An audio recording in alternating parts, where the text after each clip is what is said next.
Nabagamba nti ekiganira mbegera ebeera mmere kuggwa mu ddiiro kyokka ate ekiganira omuddu libeera bbwa lya mu mutwe. Bassebo ne bannyabo sirabanga ku Mutambala mweru wabula nalaba Kiwuuwa. Tukyali ne Muzeeyi Matiya Muteebe yeddira embwa amanyiddwa nga Bidico. Nakugambye nti twatandise dda omwaka 2024 akyatemya bukofu kubanga enkwale egera budde era tuli naye Akunnyonnyola. Tomulaba envi ezo ezimwetobese mu mutwe naye byategeera bingi era byamanyi bingi. Naye ndi wano okubategeeza nti asobola okudduukirira Muzeeyi Matiya Muteeba mu ngeri yonna esoboka. Osobola omudduukirira na kyonna ky'oba osobodde. Yeetaaga ekkooti naddala empya, yeetaaga ekanzu empya. Bino bikoze nnyo n'asobole naye okubaluula era ajja kusanyuka nnyo olw'emyaka gy'alina.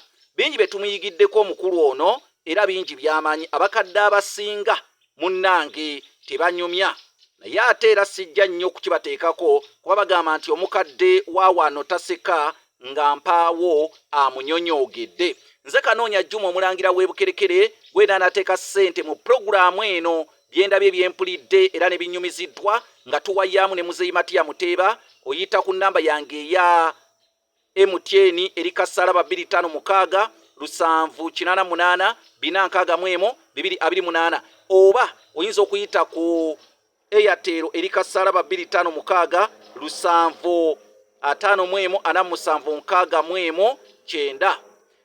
Muzeeyi Matiya Muteeba, njagala otubuulire enva z'Abasese ez'Amasiinya.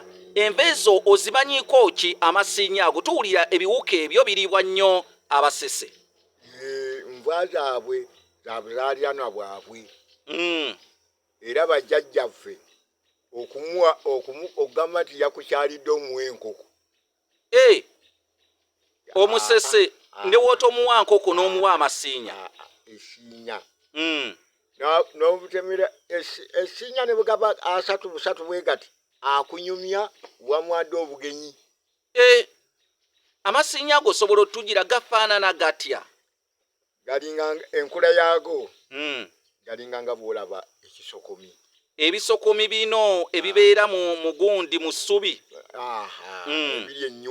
Ebiri ennyumba. Naye ate ekibyawulako byo tebiba na bugulu. Amasiinya ate omutwe gwalyo guba gwa kyenvu naye nga mugumu.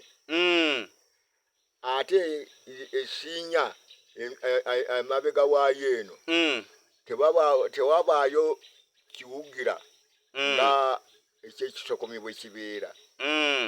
Kubanga ekisokomi emabega eno wayinza okuba nga awaddugaalirivu naye guli gwo guba mubiri gwa kyenvu, tekuba bugulu bwonna, kitambula nga bw'olaba envunyu. Ekifaananyi ekituufu nga woolaba envunyu mu kutambula naye nga kyo kiba kinene.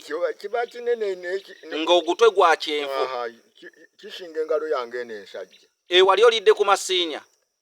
Nagalyako nga nkyali mwana muto nnyo naye kati gannemerera. Bagajja mu muti ki? Omuti ogwo bagiyita bibo. Ebibo kuno kwe bajja ensansa? Ekibo bajjako buso. Obuso n'emikeeka. Naye kati omusajja bwe yakyamuka ebitundu byonna n'agenda ng'abitunda. Bano abajja ne babikuba emisuma eno bijja kubula. Bijja kubula biggweeremu ddala. Kati mu Ssese muno kati bakyagafunako mu kibira kya gavumenti. Kyo tekyatundibwa. Kiri ludda wa? Kiri eyo era Ssese eyo. Amasiinya tujja gasiŋŋaana walala wonna kubanga tewali wagamanyi naye nga awaba ekibo ekinaakani ekivuuvuumira kino ekizaala obujo obwo bibaayo. Ne kiryoka kiruma ekibo ne kiyiwamu amagi gaakyo.